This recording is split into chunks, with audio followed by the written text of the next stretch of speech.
নমস্কার বন্ধুরা, আমার চ্যানেলে আমি আপনাদেরকে স্বাগত জানাই। আশা করছি ভালো আছেন, সুস্থ আছেন। প্রত্যেক দিনের মতো আমাদের কাজগুলোকে আমরা যদি কিছুটা টিপস মেনে করি তাহলে দেখবেন কাজগুলো অনেকটাই সহজ হয়ে যাবে। নিজেদের জন্য কিছুটা হলেও সময় বাঁচিয়ে নিতে পারবো। তেমনই কিছু ছোট ছোট ইউজফুল টিপস আমি আপনাদের কাছে শেয়ার করব। চলুন দেখে নেওয়া যাক আজকের প্রথম। এখানে নিয়েছি একটা পাত্র আর নিয়ে নিয়েছি এখানে আমি নারকেল তেল। আপনারা চাইলে এখানে কিন্তু অন্যান্য সুগন্ধ তেলেরও ব্যবহার করতে পারেন। সামান্য পরিমাণে নারকেল তেলের মধ্যে দিয়েছি আর নিয়েছি এখানে আমি কর্পূর। যে কর্পূর পুজোতে ব্যবহার করি সেই কর্পূরই হাত দিয়ে গুঁড়ো করে দিয়ে দিয়েছি। এবার এই তেলের সাথে কর্পূরটাকে আমি খুব ভালো করে মিশিয়ে নেব। মিশিয়ে নেওয়া হয়ে গেছে, এইভাবে করে রেখে দেবো আমি 2 থেকে 3 মিনিটের জন্য। তো দেখতেই পাচ্ছেন এখন কিন্তু 2 মিনিট হয়ে গেছে। রয়েছে আপনারা কি কাজে ব্যবহার করবেন। আমরা প্রত্যেকেই বাড়িতে কিন্তু ঠাকুরের কাছে জ্বালানোর জন্য ধূপের কাঠি ব্যবহার করি। তাছাড়াও যদি ইচ্ছা হয় অনেক সময় আমরা রুমের মধ্যেও জ্বালিয়ে থাকি। তবে সমস্যা কি হয় দেখবেন, অনেক সময় আমাদের বাড়িতে এমন ধূপ নিয়ে আসা হয় যে ধূপের গন্ধটা আমাদের সহ্য হয় না। তাছাড়াও ধূপটা অনেক সময় তাড়াতাড়ি পুড়ে শেষ হয়ে যায়।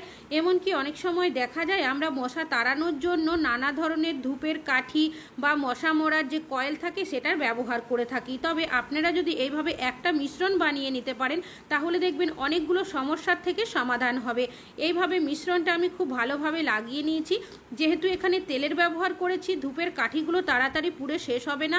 কর্পূর দেওয়ার কারণে ধূপের কাঠির মধ্যে যদি বাজে গন্ধ থাকে একটা সুন্দর গন্ধ আসবে, বাড়ির নেগেটিভ এনার্জি দূর হবে। এমনকি সন্ধ্যাবেলায় যদি এই ধূপের কাঠিগুলো আপনারা রুমের মধ্যে জ্বালান সেক্ষেত্রে দেখবেন মশার উপদ্রব অনেকটাই কম হয়ে যাবে। চাইলে আপনারা কিছুক্ষণ জন্য মিশ্রণটা লাগিয়ে রাখতেও পারেন, তবে আমি সাথে সাথেই কিন্তু জ্বালিয়ে নিয়েছি। এবার এইভাবে আপনারা কিন্তু মাঝে মধ্যে বাড়িতে জ্বালিয়ে নেবেন, তাহলে দেখবেন অনেকগুলো সমস্যার সমাধান হবে। তবে যখন আমরা ধূপের কাঠি জ্বালাই অনেক সময় কি হয় দেখবেন আমাদের হাতের কাছে ধূপকাঠি দেওয়ার স্ট্যান্ড থাকে না, সেক্ষেত্রে অনেকটাই সমস্যা হয়। তো কি করবেন, আমি এখানে নিয়ে নিয়েছি একটা খারাপ হয়ে যাওয়া আলু। তবে এই আলুটা কিন্তু শুকিয়ে গেছে, পচে যায়নি।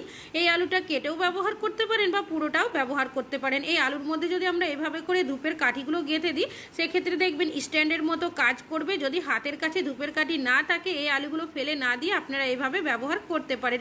আশা করছি আপনাদের টিপসটা কাজে আসবে। ভালো লাগলে লাইক করবেন। এখন চলে যাচ্ছি পরবর্তী টিপসে। একটা পাত্র, আপনারা এখানে যে কোনো পাত্র নিতে পারেন। এর মধ্যে দিয়ে দিচ্ছি আমি বেশ কিছুটা পরিমাণের নর্মাল জল আর দিয়ে দিচ্ছি সামান্য পরিমাণের লবণ আর নিয়েছি এখানে আমি উজালা। কিছুটা পরিমাণের উজালা আমি দিয়েছি। তারপর লবণ আর উজালাটাকে জলের সাথে খুব ভালোভাবে মিশিয়ে নেব। তো দেখতেই পাচ্ছেন মিশ্রণটা কিন্তু তৈরি হয়ে গেছে। এটা আপনারা কি কাজে ব্যবহার করবেন। আমরা অনেকেই সাদা জামা কাপড়ের মধ্যে উজালা বা ব্লুর ব্যবহার করে থাকি। তবে অনেকেরই দেখবেন একটা সমস্যা হয়, সাদা জামা কাপড়ের মধ্যে উজালা বা ব্লু ব্যবহার করার ফলে একটা উজালা বা ব্লুর ছোপ ছোপ একটা দাগ পড়ে যায়। তো আপনারা যখনই সাদা জামা কাপড়ের মধ্যে উজালা বা ব্লুর ব্যবহার করবেন সামান্য পরিমাণের লবণ দিয়ে তারপর কিছুক্ষণের জন্য ভিজিয়ে রাখবেন। তো আমি এইভাবে 10 মিনিট রেখেছিলাম।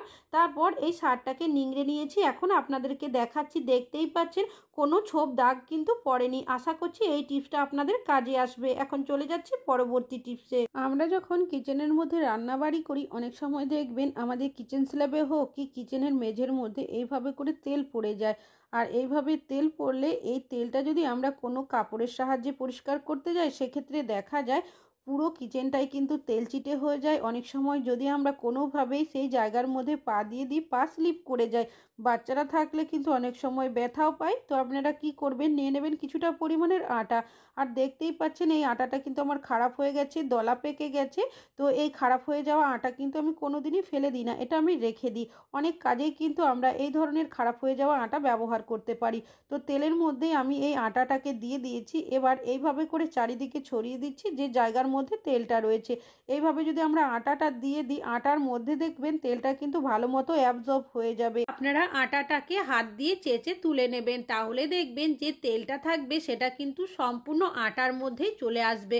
আর মেঝের মধ্যে বা কিচেন স্ল্যাবের মধ্যে কিন্তু একটুও তেল পড়ে থাকবে না। তারপর আপনারা যদি কোনো কাপড় দিয়ে পরিষ্কার করে নেন তাহলে পরিষ্কারও হয়ে যাবে, আর মেঝেটা কিন্তু তেলের দাগও হবে না, আর পা স্লিপও করবে না। আশা করছি আপনাদের এই টিপসটি কাজে আসবে। ভালো লাগলে লাইক করবেন। এখন চলে যাচ্ছি পরবর্তী টিপসে। আমি এখানে নিয়েছি শশা। শশা আমরা প্রত্যেকেই কিন্তু খেয়ে থাকি, তবে অনেক সময় দেখবেন আমাদের বাড়িতে যদি আত্মীয় স্বজন আসে সেক্ষেত্রে আমরা অন্যান্য রান্নাবান্না যেমন সুন্দরভাবে করি ঠিক সেরকমই অনেকেই আমরা স্যালাডটাকেও কিন্তু সুন্দরভাবে সাজিয়ে দিই। তবে আমরা স্যালাড অনেকেই কাটি দেখবেন স্যালাড কাটা দিয়ে, তবে সবার কাছে কিন্তু স্যালাড কাটা থাকে না।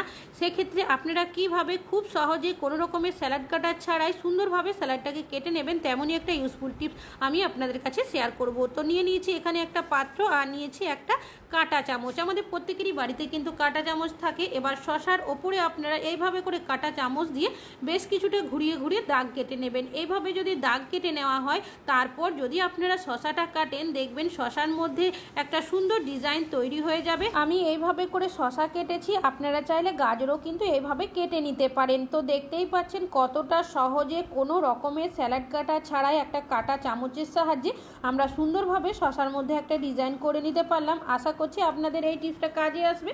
ভালো লাগলে লাইক করবেন। এখন চলে যাচ্ছি পরবর্তী টিপস। কড়াইয়ের মধ্যে বেশ কিছুটা তেল গরম করতে বসিয়ে দিয়েছি। আমরা যখন কোনো কিছু ভাজাভাজি করি, বিশেষ করে মাছ ভাজি বা লুচি ভাজি, অনেক সময় দেখবেন গরম তেল হাতের মধ্যে ছিটে আসে। তবে আপনারা যখনই কোনো কিছু ভাজাভাজি করবেন তেলটা যখন গরম হতে শুরু করবে দিয়ে দেবেন সামান্য পরিমাণের লবণ। লবণটা দিয়ে তেলের সাথে খুব ভালোভাবে মিশিয়ে দেবেন। তেলটা যখন সম্পূর্ণ ভালো মতো গরম হয়ে যাবে গ্যাসের ফ্লেমটাকে মিডিয়ামে রেখে আপনারা যদি সেই তেলের মধ্যে লুচি ভাজেন বা মাছ ভাজেন সেক্ষেত্রে কি হবে, গরম তেল দেখবেন কোনোভাবেই আপনাদের হাতের মধ্যে ছিটে আসবে না। তবে অনেকেরই দেখবেন লুচি ভাজলে লুচি ঠিকঠাকভাবে ফোলে না। তো তেলটা আপনারা ভালো মতো গরম করে নেওয়ার পর মিডিয়াম ফ্লেমে লুচিটা দেবেন, তারপর ওপর থেকে প্রেস করলেই দেখবেন খুব ভালো মতো লুচিটা ফুলবে। আশা করছি এই টিপসটিও কাজে আসবে। এখন চলে যাচ্ছি পরবর্তী টিপসে।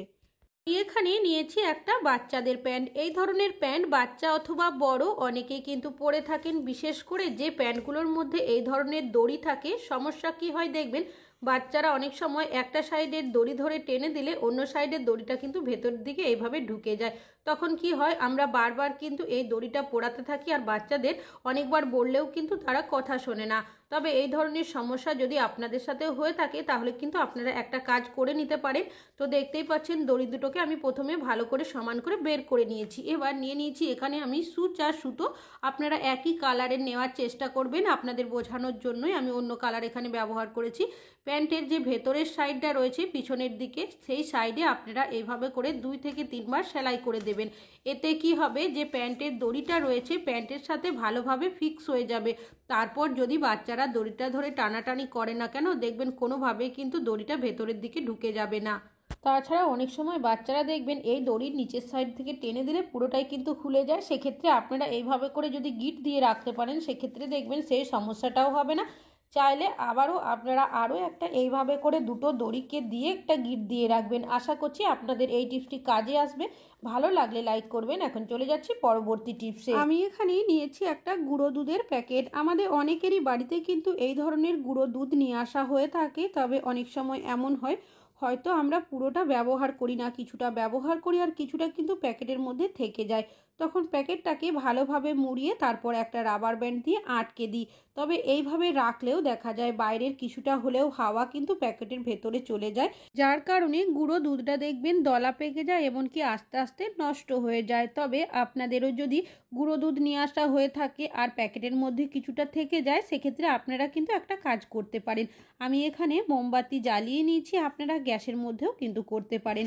এই যে গুঁড়ো দুধের প্যাকেটটা রয়েছে আমি এইভাবে মুড়িয়ে নেওয়ার পর এই মোমবাতির সামনে এই রকম করে খুব ভালো করে গরম করে নেব। তবে কোনোভাবেই কিন্তু প্যাকেটটাকে পোড়ানো যাবে না। এই রকম কিছুক্ষণ করলেই দেখবেন যে জায়গাটা আপনারা মুড়িয়ে রাখবেন সেটা খুব ভালো মতো গরম হয়ে যাবে। তারপর আমি এখানে একটা ছুরির হ্যান্ডেলটা নিয়েছি, সাথে সাথে এইভাবে করে আমি প্রেস করে দেব। এইভাবে প্রেস করলে কি হবে দেখবেন এই যে কাটা জায়গাটা থাকবে সেটা খুব ভালো মতো কিন্তু জয়েন্ট হয়ে যাবে, একদম এয়ারসিল হয়ে যাবে। আর এইভাবে যদি আপনারা প্যাকেটটা রাখেন দেখবেন বাইরের হাওয়া বাতাস কিন্তু কোনোভাবে ভেতরে যাবে না। আমি প্যাকেটটাকে এইভাবে করে দেখিয়েও দিচ্ছি, দেখতেই পাচ্ছেন কতটা সুন্দর সিল হয়ে গেছে। বন্ধুরা, আশা করছি আপনাদের এই টিপসটিও কাজে আসবে। ভালো লাগলে লাইক করবেন। এখন চলে যাচ্ছি পরবর্তী টিপসে। আমি এখানে নিয়েছি বাঁধাকপি। এখন আমাদের প্রত্যেকেরই বাড়িতে কিন্তু কম বেশি বাঁধাকপি নিয়ে আসা হয়ে থাকে। বাঁধাকপির নানা ধরনের রেসিপি আমরা বানিয়ে থাকি। তবে সমস্যা কি হয়, অনেকেরই দেখবেন ছুরি বা বটির সাহায্যে বাঁধাকপি কাটতে গিয়ে হাত কেটে যায়, বিশেষ করে নতুন রাঁধুনি হয়ে থাকলে। তবে আপনারা কিভাবে ছুরি বা বটির সাহায্য ছাড়াই বাঁধাকপি কুচি করে নেবেন তেমনই একটা টিপস আপনাদের কাছে শেয়ার করব। প্রথমে বাঁধাকপিটাকে আমি ছুরির সাহায্যে এইভাবে করে কেটে নিয়েছি। আপনারা চাইলে এখানে বটিরও ব্যবহার করতে পারেন। আর নিয়ে নিয়েছি এখানে গ্লাস। এমন একটা গ্লাস নেবেন যে গ্লাসের মধ্যে কোনো বর্ডার নেই, বর্ডার ছাড়া গ্লাস নিতে হবে। একটা হাতের সাহায্যে বাঁধাকপিটা ধরবেন আর অন্য হাতের সাহায্যে গ্লাস দিয়ে এইভাবে করে যদি কাটতে থাকেন তাহলে দেখবেন সুন্দরভাবে কিন্তু আপনারা বাঁধাকপিটা কেটে নিতে পারবেন। দেখবেন কোনো কিছু অনুষ্ঠান হলে অনেকটাই পরিমাণে যখন বাঁধাকপি কাটতে হয় তারাও দেখবেন এইভাবে কিন্তু গ্লাসের ব্যবহার করে। তো দেখতেই পাচ্ছেন কতটা সুন্দরভাবে আমরা এইভাবে বাঁধাকপিটা কেটে নিলাম। আর এইভাবে বাঁধাকপি কাটলে আমাদের কিন্তু ছুরি বটি কোনো কিছুর প্রয়োজনই হবে না, তাছাড়াও হাত কেটে যাওয়ারও কিন্তু সম্ভাবনা থাকবে না। আশা করছি আপনাদের এই টিপসটিও কাজে আসবে। ভালো লাগলে লাইক করবেন। এখন চলে যাচ্ছি পরবর্তী টিপসে। আমি এখানে নিয়েছি একটা পিলার। এই ধরনের পিলার আমরা কিন্তু অনেকেই কোনো কিছুর খোসা ছাড়ানোর জন্য ব্যবহার করে থাকি। তবে এই পিলারগুলো দেখবেন আমরা যখন কোনো কিছু সবজিপাতির খোসা ছাড়াই কেউ কিন্তু ধুয়ে রাখি না। অনেক সময় এইভাবে করে রাখার ফলে নোংরা জমে যায়, তাছাড়াও পিলারের ধারটাও অনেকটাই কম হয়ে যায়। তো আপনারা কি করবেন, নিয়ে নেবেন যে কোনো সাদা ধরনের টুথপেস্ট। আমি এখানে কোলগেট নিয়েছি কিছুটা পরিমাণের, আর নিয়ে নিয়েছি এখানে লবণ। সামান্য পরিমাণের লবণ আমি এর মধ্যে দিয়ে দেবো। এবার নিয়ে নেব এখানে একটা পুরনো ব্রাশের সাহায্যে কোলগেট আর যে লবণটা রয়েছে সেটাকে দিয়ে এইভাবে করে একটু ভালোভাবে ঘষে নেব। অবশ্যই কিন্তু একটু ভালোভাবে এইভাবে করে লাগিয়ে নেবেন। এখানে কোলগেট ব্যবহার করেছি, কোলগেট দেওয়ার কারণে দেখবেন এই পিলারের মধ্যে যে নোংরাগুলো জমে থাকে সেটা পরিষ্কার হয়ে যাবে। আর লবণ দেওয়ার কারণে কি হবে, এই যে পিলারের ধারটা কমে যায় সেটা কিন্তু অনেকটাই চলে আসবে। তো দেখতেই পাচ্ছেন পুরো পিলারটার মধ্যে কিন্তু আমি লবণ আর কোলগেটের যে মিশ্রণটা হয়েছে সেটাকে ভালো করে লাগিয়ে ঘষে নিয়েছি। এবার এইভাবে করে চাইলে আপনারা কিন্তু 5 থেকে 10 মিনিট রেখে দিতে পারেন। আমি এইভাবেই 2 মিনিট মতো রেখে দেব। 2 মিনিট পর একটা পাত্রের মধ্যে কিছুটা জল নিয়েছি, জলের মধ্যে প্রথমে দিয়ে এইভাবে ধুয়ে নেব। তো যদি কোলগেটের মিশ্রণটা লেগে থাকে সেক্ষেত্রে আপনারা আবারও ব্রাশটা দিয়ে একটু এইভাবে করে ঘষে নেবেন। এইভাবে ঘষে নিলেই দেখবেন পিলারের মধ্যে যে নোংরা ময়লাগুলো থাকে সেটা সম্পূর্ণ পরিষ্কার হয়ে যাবে। এমনকি যে পিলারের ধারটা কমে যায় সেটাও কিন্তু অনেকটাই চলে আসবে। এখন আমি এই পিলারটাকে আবারও ভালো করে ধুয়ে আপনাদেরকে দেখিয়ে দিচ্ছি। তো দেখতেই পাচ্ছেন বন্ধুরা কতটা পরিষ্কার হয়েছে, একদম নতুনের মতো হয়ে গেছে। আর ধারটাও কিন্তু এখন অনেকটাই চলে এসেছে। আশা করছি আপনাদের এই টিপসটি কাজে আসবে। ভালো লাগলে লাইক করবেন। এখন চলে যাচ্ছি পরবর্তী টিপসে। এখানে বেশ কিছুটা মশলা ড্রাই রোস্ট করে নিয়েছি কিছুটা ধনে জিরে আর নিয়েছি শুকনো লঙ্কা তেজপাতা। আমরা অনেক রান্নাবান্নাতেই কিন্তু ভাজা মশলার ব্যবহার করে থাকি, তবে অনেকেরই কাছে দেখবেন শিলনোড়া থাকে না। তাছাড়াও কোনো কারণে যদি মিক্সার ব্যবহার করতে পারছেন না, কারেন্ট চলে গেছে, বা এখন দেখবেন অনেকে চাকরির সূত্রে বা পড়াশুনোর সূত্রে বাইরে থাকে, তাদের কাছে দেখা যায় মিক্সার বা শিলনোড়া কোনো কিছুই নেই। সেক্ষেত্রে আপনারা কিভাবে মশলা গুঁড়ো করবেন, এখানে কিন্তু কাঁচের গ্লাস নয়, এই ধরনের স্টিলের গ্লাসেরই ব্যবহার করতে হবে। এবার যে মশলাগুলো আমি ড্রাই রোস্ট করে রেখেছিলাম সেগুলো এই গ্লাসের মধ্যে দিয়ে দেব। তবে এখানে যে শুধু গ্লাস দিয়ে আপনারা মশলা গুঁড়ো করবেন তা কিন্তু নয়, আরও একটা জিনিস নিয়ে নিতে হবে। নিয়েছি এখানে আমি একটা বেলন। আপনাদের হাতের কাছে বেলন না থাকলে একটা ছোট লাঠিরও ব্যবহার করতে পারেন। তারপর এইভাবে যদি কিছুক্ষণ আঘাত করতে থাকেন তাহলে দেখবেন মশলাটা কিন্তু সুন্দরভাবে গুঁড়ো হয়ে যাবে। তবে মিক্সার বা শিলনোড়ার মতো এতটা সুন্দর হবে না, কিন্তু কাজ চালানোর মতো কিন্তু হয়ে যাবে। আমি এই মশলাটা আপনাদেরকে ঢেলেও দেখাচ্ছি, দেখতেই পাচ্ছেন। চাইলে একটু বেশি পরিমাণের করে কোনো কৌটো বা জারের মধ্যে রেখেও দিতে পারেন পরবর্তী সময় ব্যবহার করার জন্য। তবে এইভাবে যে আপনারা গুঁড়ো মশলাই করতে পারবেন তা কিন্তু নয়, আপনারা মশলা পেস্টও কিন্তু করতে পারবেন। আমি কিছুটা পরিমাণের পেঁয়াজ নিয়েছি, রসুন, আদা, লঙ্কা, টমেটো সবগুলোই কিন্তু গ্লাসের মধ্যে দিয়ে দিয়েছি। আবারও নিয়ে নিয়েছি একটা বেলনের সাহায্যে এইভাবে করে আমি থেতো করে নিচ্ছি। তো দেখতেই পাচ্ছেন বন্ধুরা, আমাদের হাতের কাছে যদি মিক্সার বা শিলনোড়া না থাকে, আমরা কিন্তু খুব সহজে এইভাবে করে একটা গ্লাসের সাহায্যে মশলা পেস্টও করে নিতে পারবো। আর এইভাবে মশলা পেস্ট করলে একদম যে সুন্দর হবে তা কিন্তু নয়, তবে কাজ চালানোর মতো কিন্তু হয়ে যাবে। তবে আমি এইভাবে মশলা পেস্ট করছি বলে যে আপনাদেরও করতে হবে তা কিন্তু নয়। যদি আপনাদের প্রয়োজন হয়ে থাকে সেক্ষেত্রে কিন্তু আপনারা এইভাবে করে মশলাটা পেস্ট করতে পারেন। এবার গ্লাসের মধ্যে যদি মশলা লেগে থাকে সেক্ষেত্রে আপনারা সামান্য পরিমাণের জল দিয়ে এর মধ্যে দিয়ে দেবেন। অনেকেই আমরা দেখবেন এই ধরনের মশলাও কিন্তু রান্নাতে ব্যবহার করে থাকি। তাহলে বন্ধুরা, আশা করছি আপনাদের এই মশলা গুঁড়ো করার, মশলা পেস্ট করার টিপসটা অনেক বেশি কাজে আসবে। ভালো লাগলে লাইক